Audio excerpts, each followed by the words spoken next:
Mayor के 8 ओहदों के लिए सपा ने जारी की उम्मीदवारों की लिस्ट। लखनऊ से वंदना मिश्रा को बनाया गया है उम्मीदवार। गोरखपुर से काजल निषाद मेयर उम्मीदवार। झांसी से रघुवीर चौधरी को बनाया गया उम्मीदवार। अयोध्या से आलोक पांडे सपा के मेयर उम्मीदवार। मेरठ से सीमा प्रधान को उम्मीदवार बनाया गया है।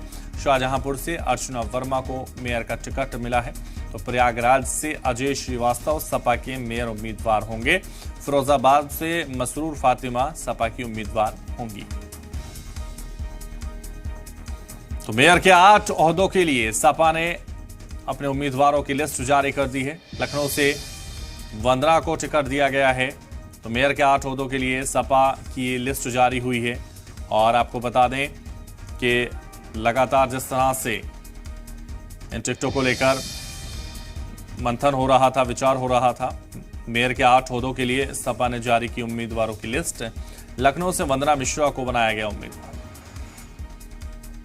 गोरखपुर से काजल निषाद मेयर उम्मीदवार। झांसी से रघुवीर चौधरी को बनाया गया है उम्मीदवार। फिरोजाबाद से भी उम्मीदवार का नाम क्लियर हो चुका है। तो 8 ओहदों के लिए सपा ने ये अपने उम्मीदवारों की लिस्ट जारी कर दी है। लखनऊ से वंदना मिश्रा को उम्मीदवार बना दिया गया है। गोरखपुर से काजल निषाद मेयर की उम्मीदवार होंगी सपा की तरफ से। झांसी से रघुवीर चौधरी ताल ठोकेंगे समाजवादी पार्टी की तरफ से।